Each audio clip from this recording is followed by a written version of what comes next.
Are we ready? Yes, sir. We are on live, so I'm starting off now. Good So shall evening. I start speaking or you are going to do some speaking? Sir, I will be introducing you, so just give me a Okay, minute. go Yeah. ahead. Go Yes, sir. ahead. Good evening to everyone present here with us today.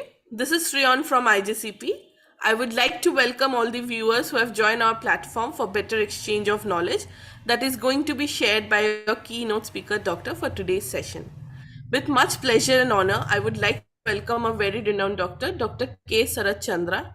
Sir is MD Medicine, DM Cardiology, FSCC, FECS, FCSI, Consultant Cardiologist at PX Hospital, Hyderabad. Sir is former editor of Indian Heart Journal, former president of Cardiology Society of India. With the help of Sir and his wonderful insight, we will be taking a close look on today's topic, which is secondary hypertension. Now, without any further delay, I would like to welcome Sir at our forum and would like to hand over the session to him. Over to you, Sir. All right, thank you. And thanks to IGCP for giving me this opportunity. Welcome to all of you for this brief discussion on secondary hypertension. The topic of secondary hypertension is pretty close to my heart. Over course of years, I have accumulated some case details of interesting cases which I have treated myself.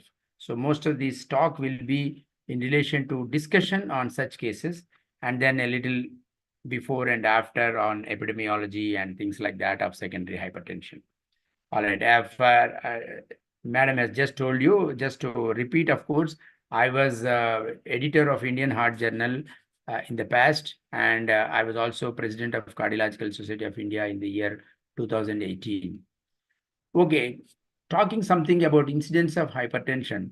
The prevalence of hypertension is about 30%. It is generally agreed, whether it is India or internationally, generally the chances of encountering hypertension in your general population is about 30%. So you can see here that, the age standardized prevalence of hypertension in men is about 31.9%, and in women it is 30.1%, slightly more often seen in men. But there are as many studies that say that the so-called idiopathic hypertension is a little more common in women, particularly some of the studies which have been published from India itself. And it is generally agreed that the incidence of hypertension in high-income group countries is slightly lower than the middle and low-income countries. So you can, but you see the difference between the two is again very small. The general agreement is that you have about 1/3 of the population in any country having high blood pressure. All right. We are not moving forwards in this. 1 second.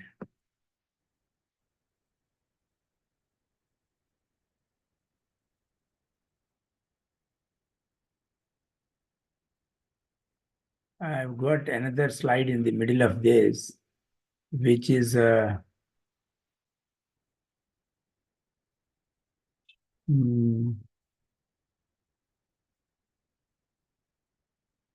just give me a moment. Let me get rid of this.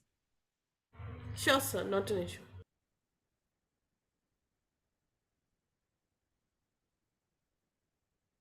All right. Okay. So we go to the next slide.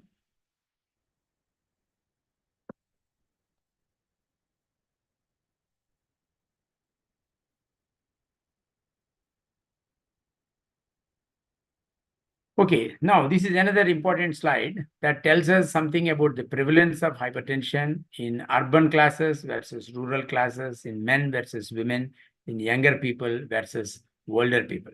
If you see on the right side of the slide, you can see that the incidence of hypertension increases progressively from the second decade to the 8th decade. You can see here very clearly.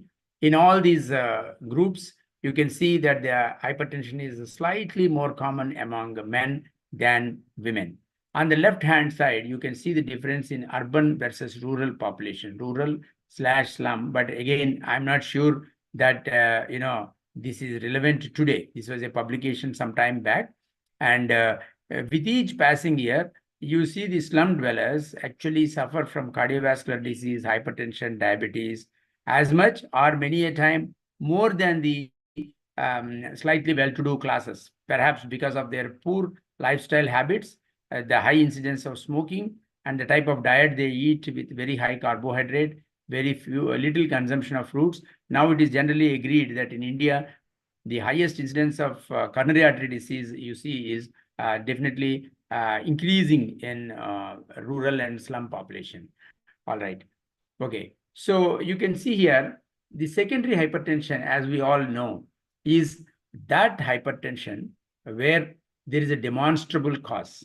The usual word which we use, idiopathic hypertension, is what you do see in population in general. You see your patients whom you see in your clinic, almost every patient or more than that is having hypertension.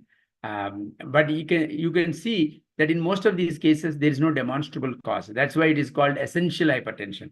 The word essential hypertension is a misnomer, because in the 1940s, many physicians felt that high blood pressure is essential and the pressure should rise essentially so that it will take care of the blood flow to the brain. But then over course of years, we have realized that hypertension is bad and we need to control hypertension. And so this word essential hypertension is a misnomer. We should call it idiopathic hypertension. Now, these cases of secondary hypertension are those where there is a demonstrable cause. And by rectifying that cause, in most cases, either you can completely make the hypertension disappear or you can at least partially control it. A classical example of that is a hypertensive patient who takes lots of alcohol. By identifying the contribution of alcohol and by stopping it, you can actually make him make his hypertension come down significantly. I'll show you a very nice example of a case down the line. Now you can see here the endocrine causes. They could be adrenal dependent causes like pheochromocytoma or sympathetic paraganglionoma. It could be primary aldosteronism. It could be a variety of endocrine syndromes which you see more often in younger and younger populations. It could be Cushing syndrome, and there could be other causes like renal causes, which you all know very well: renal artery stenosis, polycystic kidney disease, chronic kidney disease. Probably chronic kidney disease is so prevalent in the society today that this may be actually very close to the top among the causes of secondary hypertension.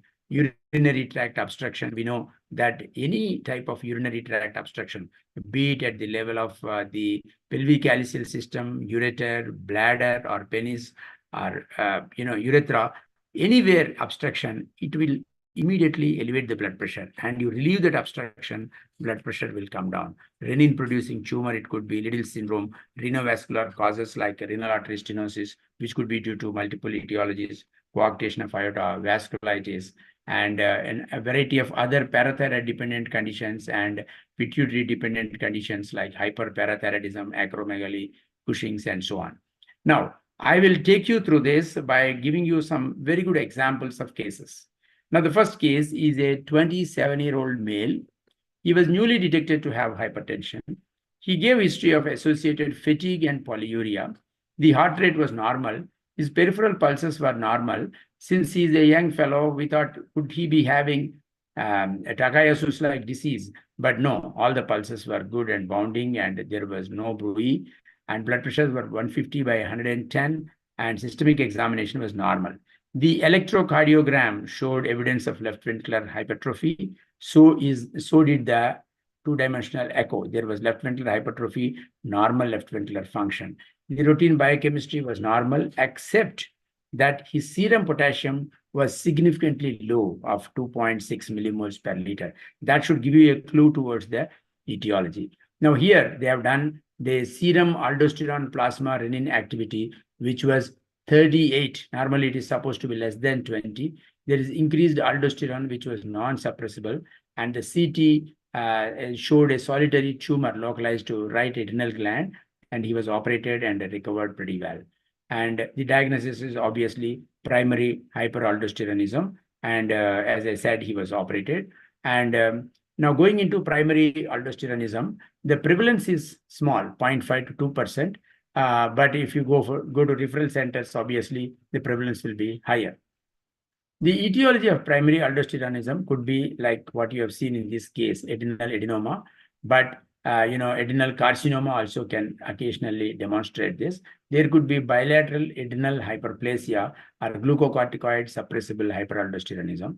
The patient may be completely asymptomatic, or he may be having headache, weakness, paralysis, and polyuria. As you know, hypokalemia, when it becomes severe, it can lead to what can look like periodic paralysis, and the patient may have that kind of symptom. And the retinopathy and edema are peculiarly very uncommon in these patients. Hypokalemia is a very important pathognomonic feature of these patients. But then potassium can be normal in 40% of the patients. There can be metabolic alkalosis. So which patients would you really look for hyperaldosteronism? If the patient demonstrates spontaneous hypokalemia, like what you have seen just now in this case, or it could be profound diuretic-induced hypokalemia. You are given one shot of diuretic, or you give a small dose of diuretic orally, and you find that patient develops severe hypokalemia. That is also a clue to the underlying hyperaldosteronism. Hypertension, which is refractory to treatment with 3 or more drugs, one of which is a diuretic. So what looks like refractory hypertension, hyperaldosteronism could be one of the causes. You should not forget that in a case of hypertension, there could be an incidental adrenal adenoma. Adenoma is just found to be there, and this is not contributing. This is not hormonally active, and therefore one should not be in a hurry to remove that adenoma. So you need to establish the link between what you see as the tumor and the presence of hypertension. So there are a lot of tests which have been advised over course of years: oral salt suppression test, intravenous saline infusion test. We cannot go into great detail. It could be captopril challenge test, fluorocortisone suppression test, and so on. Now, this is an algorithm for going through these patients. You screen the patients who have high pretest probability, and withdrawal of the interfering therapies, remove the diuretics if the patient is already there on that. And then if the patient is having, screening test is aldosterone-renin ratio, as I said earlier, less than 20, primary aldosteronism is very unlikely. If it is markedly elevated, more than 45, it is almost always primary aldosteronism. Borderline cases are values between the two, and they need a lot more workup and some of these challenge tests. And then, depending on the condition, you may operate. If it is a clear-cut tumor where it is bilateral adrenal hyperplasia, you may only give medical therapy. So treatment of primary aldosteronism is unilateral laparoscopic adrenalectomy is the best treatment that can be offered to patients who have PA with unproven unilateral disease. Spironolactone-like drugs, like drugs which are potassium-conserving drugs, which are either in combination with other antihypertensive drugs, can be recommended to those patients in whom if there is bilateral adrenal hyperplasia, or it is not suitable for surgery like malignancy which has already spread. MRAs are also indicated before adrenalectomy to control BP values and serum potassium levels. It makes sense. So in both surgically and medically treated cases, follow-up is necessary to demonstrate that the patient has been cured and to demonstrate the effectiveness of the treatment. All right. The second case is an 18-year-old girl who presented with recent pulmonary edema. She was found to have sustained hypertension. The patient had a sinus tachycardia, her pulses were normal, the renal function was normal. The echo showed global mild LV systolic dysfunction. I think many of you would have guessed this diagnosis. Young lady presented with severe hypertension to the extent that she had pulmonary edema. The echo showed mild LV systolic dysfunction, although not very clearly highlighted in many of the books. In my own experience, this presence of mild LV systolic dysfunction is a very characteristic feature of Pheos, which I have seen, whatever cases I have seen. This is because of a development of a certain resistance to the catecholamines. And since pheochromocytoma patients have high levels of catecholamines, and there is a certain resistance to the cardiac receptors of catecholamines, the left ventricular function slightly deteriorates. And once the patient has been given alpha blockers and beta blockers, the LV function at once improves. So that's a very characteristic feature. This patient has normal LV function. The sinus tachycardia, which this patient has, is a very, very important point. In fact, the first time when I saw this patient in the bed, she was actually sleeping.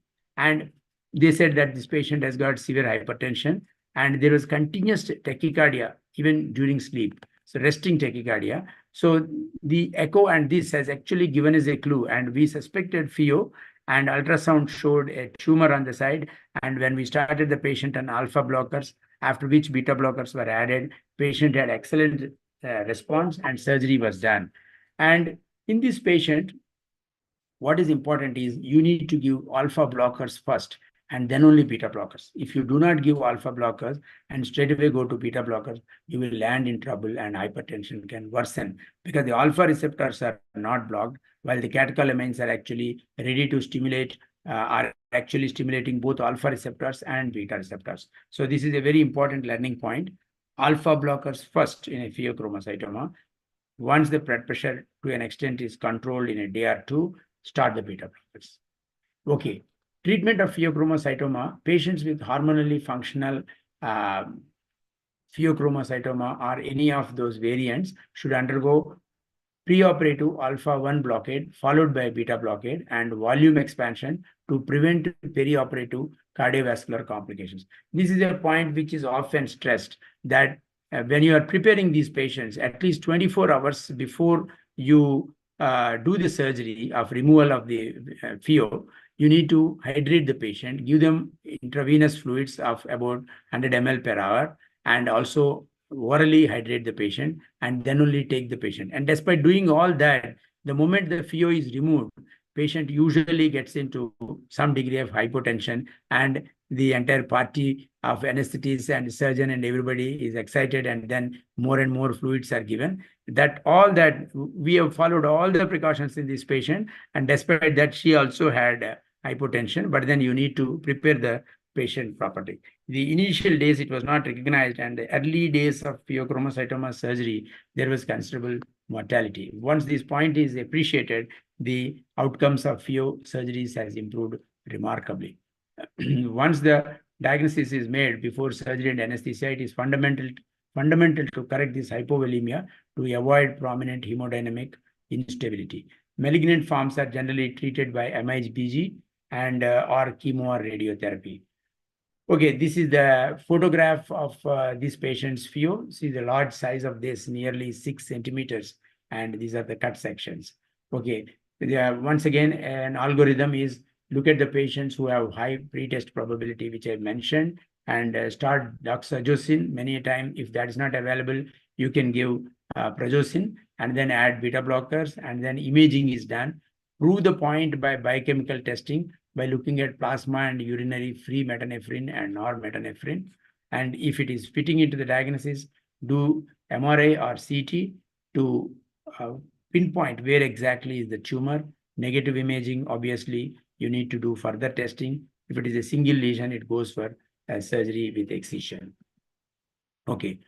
Another condition that is not uncommonly seen, more often it is seen in those patients who are taking steroids for a long time for a variety of conditions like bronchial asthma, unusual cases today, or SLE or rheumatoid arthritis, where steroids are used in high doses. They can develop secondary Cushing's, but then primary Cushing also can have hypertension. Hypertension is a very common feature of Cushing syndrome. Controlling cortisol hypersecretion by surgery or by cortisol-lowering drugs or glucocorticoid receptor antagonists can effectively lower BP in most hypertensive Cushing syndrome patients and normalize the blood pressure in 50% of the cases.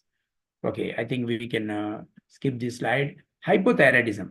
Now, many a time there is a feeling among many of the doctors that hypothyroidism has got low pressures and hyperthyroidism has got high pressures.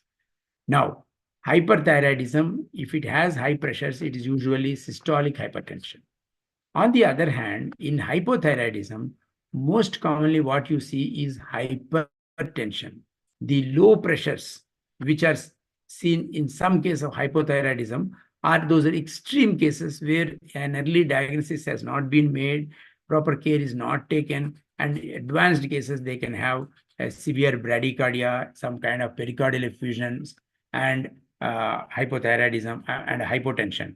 But the average patients, the usual common garden patients of hypothyroidism, have got hypertension. The causes could be impaired endothelial function, increased systemic vascular resistance, extracellular volume expansion, and increased diastolic blood pressure. Hypothyroid patients have higher mean 24-hour systolic blood pressure and BP variability on 24-hour ambulatory BP monitoring.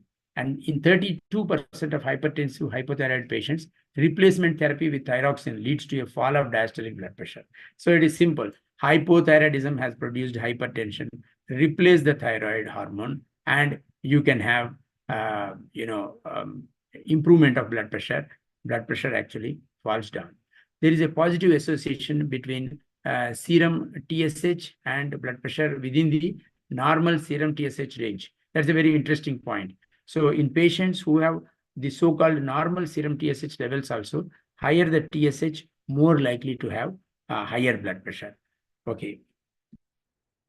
Hyperthyroidism, as I mentioned earlier, in hyperthyroidism, there is an increase in systolic blood pressure by increasing the heart rate, decreasing the decrease of the systemic vascular resistance, and increase in the cardiac output. So the distant difference between systolic pressure and diastolic pressure markedly increases. So increased pulse pressure. There is on one side fall of systemic vascular resistance, on the other side increased cardiac output and increasing heart rate. So everything is easily explained. In thyrotoxicosis, patients are usually tachycardic and have high cardiac output with increased stroke volume and elevated systolic blood pressure.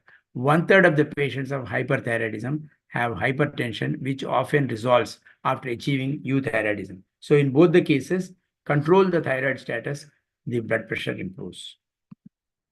Okay, acromegaly is another condition that can have high incidence of hypertension. The prevalence of hypertension with growth hormone excess is around 46%.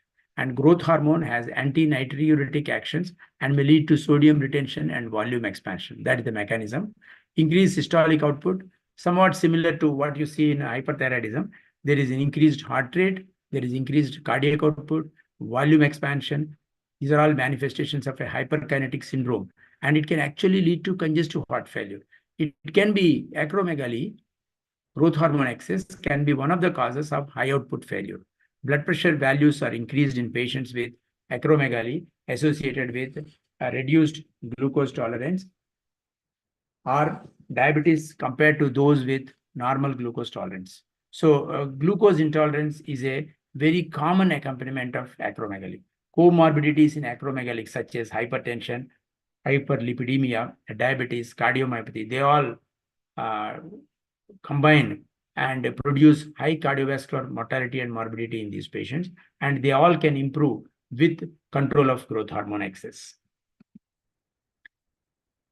The next case is a very interesting case. Once again, it is a 48-year-old auto driver and a chronic smoker.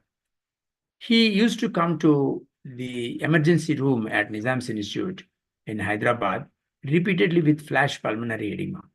And as soon as the patient came, one of the residents would just give him a shot of Lasix, which is commonly done in any emergency room. And what used to happen peculiarly in this patient is his improvement was so good and so drastic that the fellow would refuse to get admitted to the hospital. He would say within 1 or 2 hours, he would go home. And he came several times like that. And one of those admissions, it was clearly one of those emergency visits, it was found that his blood pressure was high. So we saw this patient, he gave a history of antiretroviral MI 3 years ago, and PTCA was done to LAD. So the initial impression was that he is a case of coronary artery disease with LV dysfunction and with pulmonary edema. But what are atypical in these patients is the usual case of heart failure would not improve so quickly with one shot of diuretic. Definitely, it would require several days of hospital stay. At least 1 to 2 days of diuretic therapy is required. The way he improves dramatically and goes home, it typically fits into the description of flash pulmonary edema. The so-called flash pulmonary edema is very characteristic of this group of patients. This patient did not have the signs of third heart sound or traditional signs of heart failure, and he would become completely asymptomatic between admissions. He would usually come early in the morning when he goes to the stool and probably has constipation, and whatever the reason, he quickly gets into pulmonary edema, comes to the hospital, receives a shot of diuretic, goes home.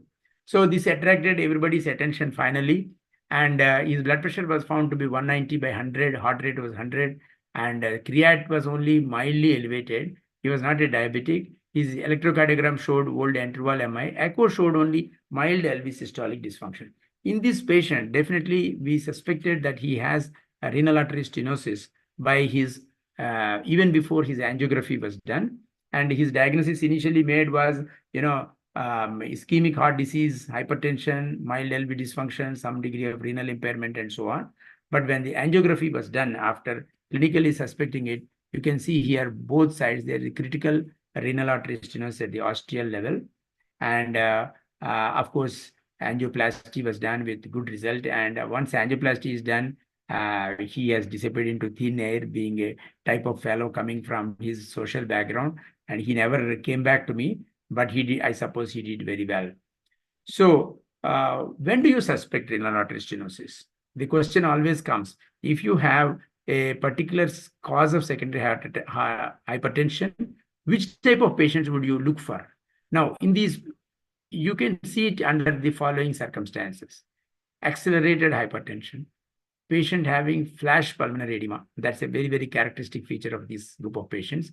Presence of peripheral vascular disease. So if you have a patient in whom there is history which could go with renal artery stenosis, and there is evidence of peripheral vascular disease, look for renal artery stenosis. Presence of mildly elevated creatinine. In these patients, because of bilateral renal artery stenosis, these patients often have slightly elevated serum creatinine, and usually after angioplasty, the creat comes back to normal. Worsening of renal function on administration of ACE inhibitors or ARBs. This is also a characteristic feature of these patients, or development of hypotension with ACE inhibitors, ARBs. So you give one dose of ACE inhibitor, ARBs. In a case like this, you can have actually renal function can worsen, and since his renin-angiotensin system is very much at a high level, patient can have disproportionately good response and can even develop hypotension. I have not seen a case like this, but this is the kind of background on which in which you will suspect renal artery stenosis. So once again, an algorithm, you look for it in the type of patients in whom I have described already with high pretest probability, do a complete workup, do an ultrasound, do a CT or MR, and then you may diagnose this case. It can be a case of fibromuscular dysplasia, which you see in young ladies, where there can be stenosis of the renal artery, body, and there may be also osteal lesion also. And the other thing is that you may see it in atherosclerotic, renal vascular disease, which you saw in this patient, mostly involving the ostium. And of course, treatment is obvious.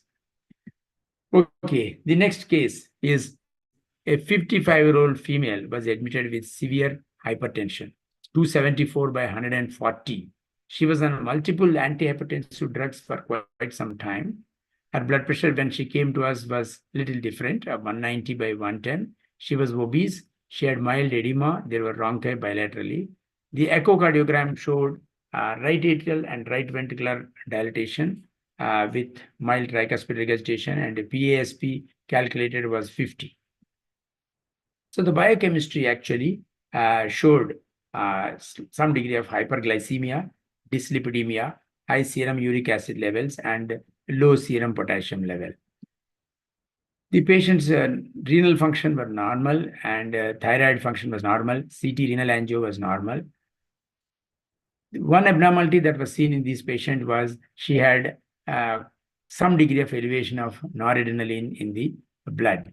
and plasma levels of norepinephrine was mildly elevated. What is the next step? What happened was, when we took more history, she was found to have snoring and daytime sleepiness. This is obviously a case of obstructive sleep apnea, with which snoring occurs as well as daytime sleepiness.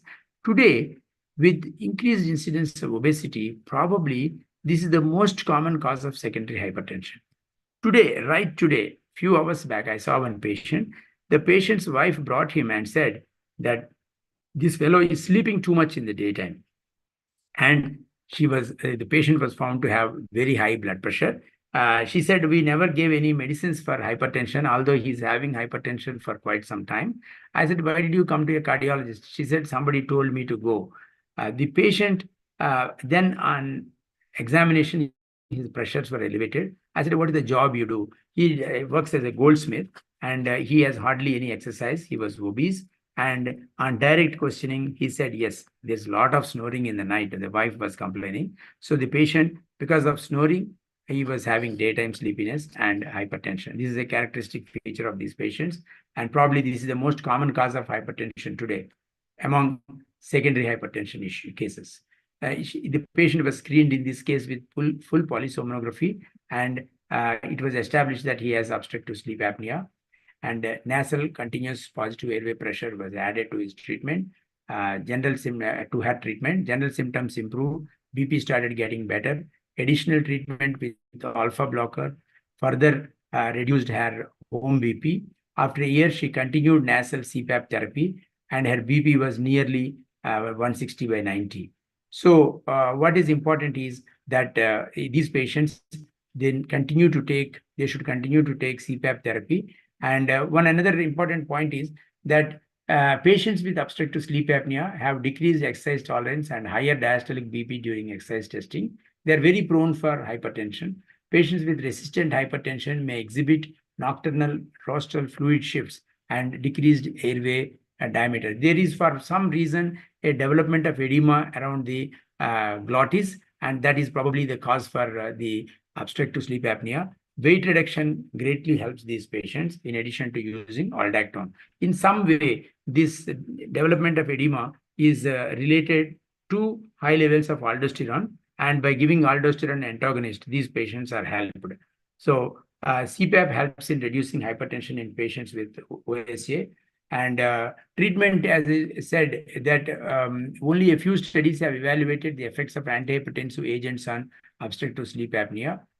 These patients there is a certain role for high levels of plasma aldosterone in obstructive sleep apnea that appear to contribute to poor control of BP levels in these patients through peripharyngeal fluid retention. So obviously, the treatment aldosterone antagonists form an important role. Okay, we can skip this. Case 5 is a 50-year-old man. He was on 4 drugs for hypertension. Now, this patient is very close to my heart because he was my childhood friend. We were class fellows till about intermediate, 12th class. After that, he went into engineering and I came to medicine. I met him many, many years later at Hyderabad, by which time he already had a stroke a few years back. He was having hypertension and he was on 4 drugs. He came to me when he developed NSTEMI, for which angioplasty was done. And while talking to the patient and his wife, I could realize that he was taking heavy doses of alcohol every day. Somehow we convinced and prevailed on him to stop alcohol altogether. Now he is just on 1 tablet of telmisartan, 40 milligrams a day for hypertension. So as I said earlier, this may not be completely due to idiopathic, due to alcohol, but there is a contribution by alcohol. Today, alcohol consumption has become so fashionable and so common in the city of Hyderabad. I'm sure it is the same all over India. And the contribution of alcohol to worsening of hypertension, in my opinion, cannot be overstated. It's a very, very important contributory cause. He is now, of course, since he stopped alcohol, he's doing very well. It is now almost 15 years since his angioplasty was done. After that, he never had recurrence of either stroke or coronary artery disease. So alcohol and hypertension, a cause and effect relationship between the two was first suggested in 1915, long time back. chronic ethanol consumption is associated with an increased incidence of hypertension and increased risk of cardiovascular disease. The magnitude of increase in blood pressure in heavy drinkers averages about 5 to 10 millimeters, with systolic increases nearly always greater than diastolic increase. I think the contribution could be even more. The numbers could be even bigger. In the Framingham cohort, there was an increase of 7 millimeters in mean pressure with heavy users of alcohol compared to others. In some studies, a linear dose-responsive relationship has been established, sometimes starting with a consumption threshold of 3 drinks per day. There are a lot of actually very good studies where they have given nothing but beer to normotensive people and showed immediately an increase in the blood pressure. Alcohol, for some reason, through certain mechanisms, has a strong tendency to produce hypertension.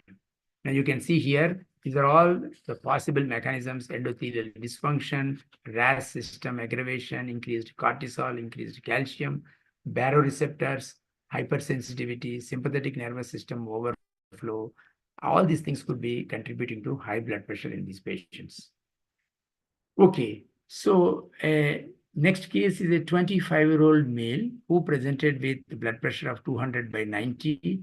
The patient had bilateral weak femoral pulses while the upper limb pulses were bounding. The apex beat is sustained and is suggestive of left ventral hypertrophy. Systolic murmur over the base of the apex with an ejection click was found. The picture, whatever I have described, is almost pathognomonic of coarctation of aorta. The ECG showed left ventral hypertrophy because he's having high pressure almost soon after the birth. And X-ray chest showed cardiomegaly. His echo showed bicuspid aortic valve. All these are sufficient to make a diagnosis of coarctation of aorta. MRI has emerged as a leading investigation to tell us the exact level of the block, how bad the block is there an aneurysm before or after, and so much data it gives in relation to planning of therapy in these patients. All right, that is the diagnosis, coarctation of aorta. Okay, this patient is a young lady.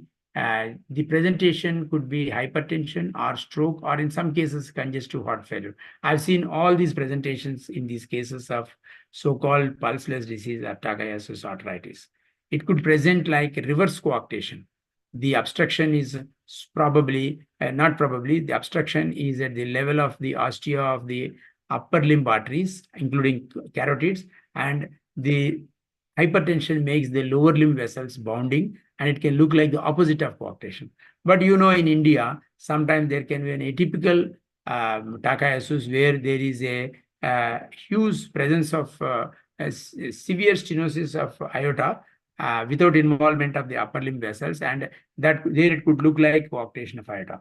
So in Indian context, there could be atypical presentation. The cause of hypertension could be renal artery stenosis. In fact, this patient had severe renal artery stenosis, and we did angioplasty to her.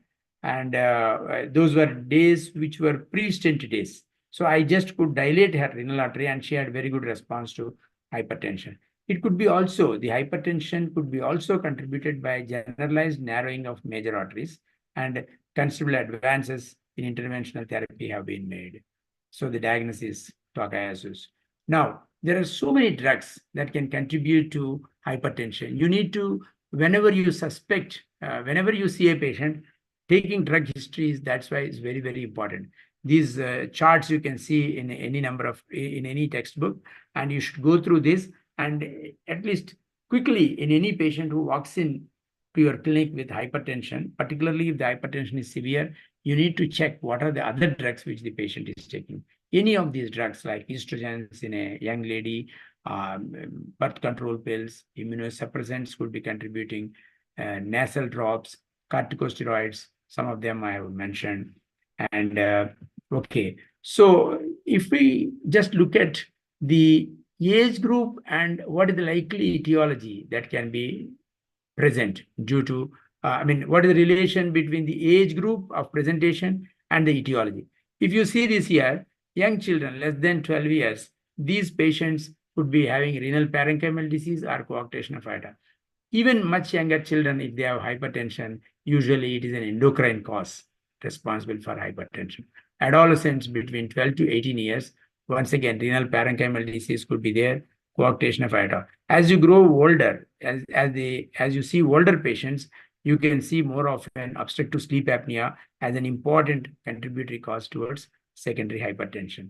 And the contribution of alcohol can never be overstated. Today, younger and younger people are consuming alcohol since it has become a very fashionable thing, and one can never overemphasize the importance of it.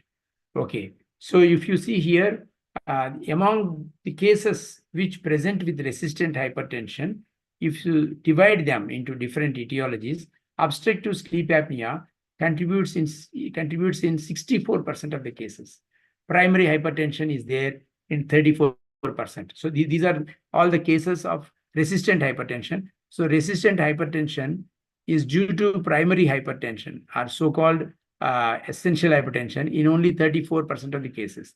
The remaining cases, there is a contribution by one or other secondary cause. It could be OSA, it could be renal stenosis, primary aldosteronism, any of the other drugs like oral contraceptives and so on.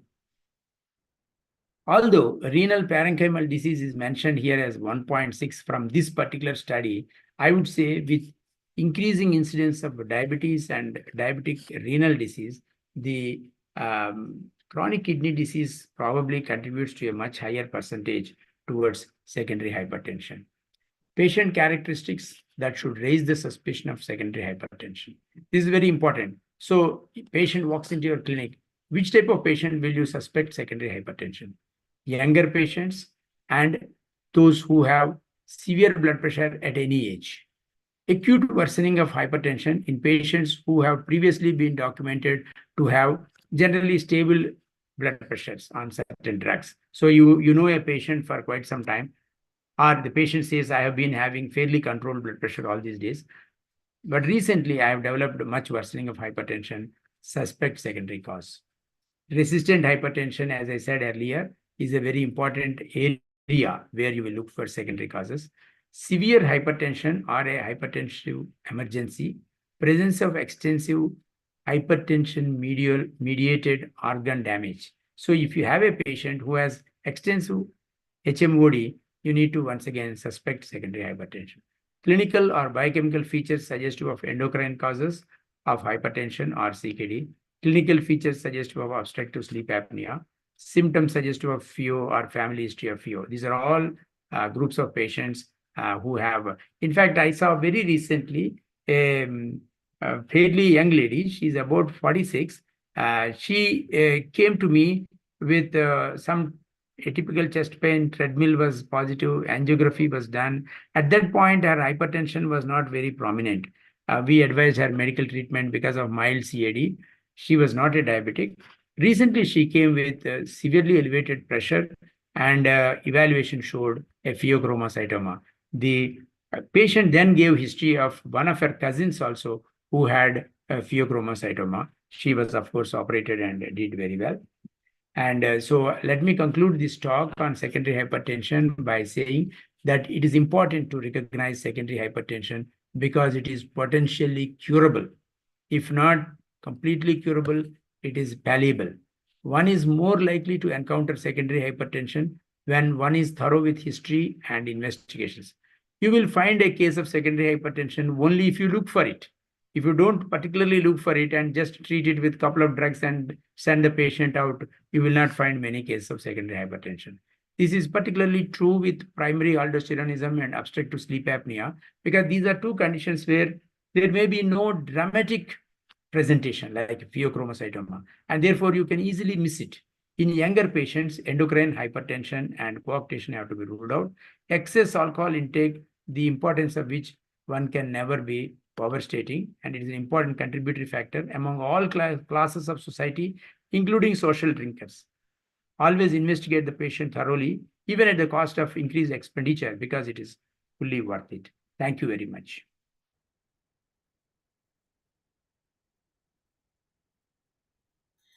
Thank you so much, sir, for your wonderful presentation. Sir, we do have some question if you like to take that up. Can we see the questions? Sure, sir. I'm posting it in the chat box. You can take it up from there. 1 second. Just come back to this. Okay.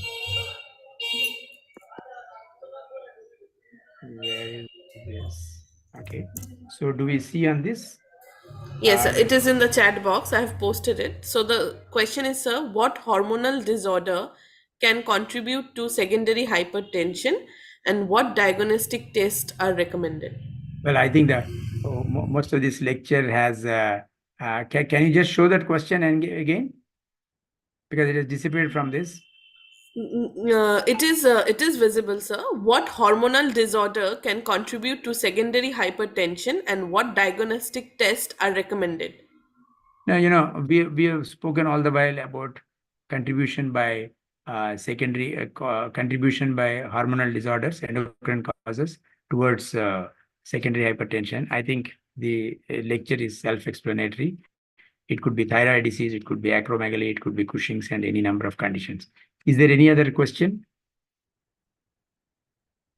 Are there any new developments in Yes. the understanding of the impact of sleep disorders on blood pressure? Yes, very much.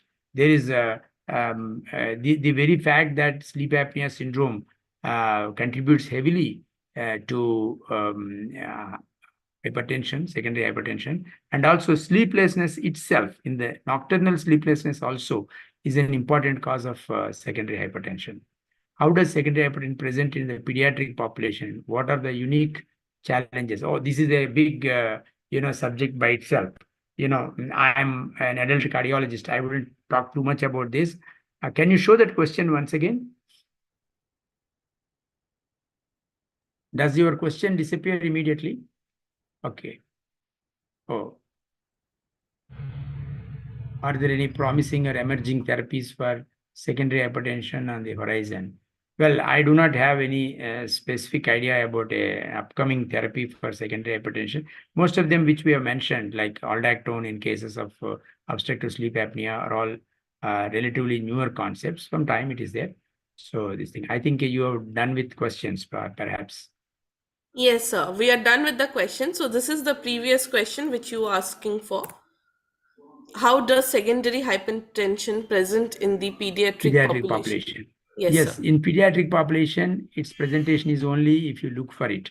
Usually, these are cases which have some degree of endocrine abnormality, and they usually come to the doctor for poor development of genital organs or abnormal, development of early pubic hair and symptoms like that. And then when you check their blood pressure, you will find that the hypertension is present. Of course, hypertension is a condition that even in pediatric populations today, unfortunately, due to high incidence of obesity in childhood, we are seeing more and more cases of the so-called idiopathic hypertension. So today, the commonest cause of hypertension in pediatric population is not one of those rare endocrine syndromes, but it is essential hypertension, so-called essential hypertension or the idiopathic hypertension. That is the number one cause. Today, if you go and see any of the schools, particularly higher end schools, you will see a very high incidence of obesity,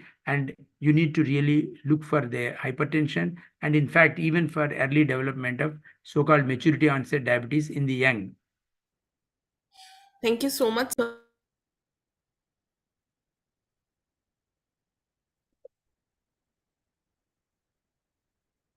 Yeah. Thank you very much for giving me this opportunity, and I really appreciate your kindness. Thank you very much. Thank Good you night. so much, sir, for joining us today. With your permission, sir, I would like to conclude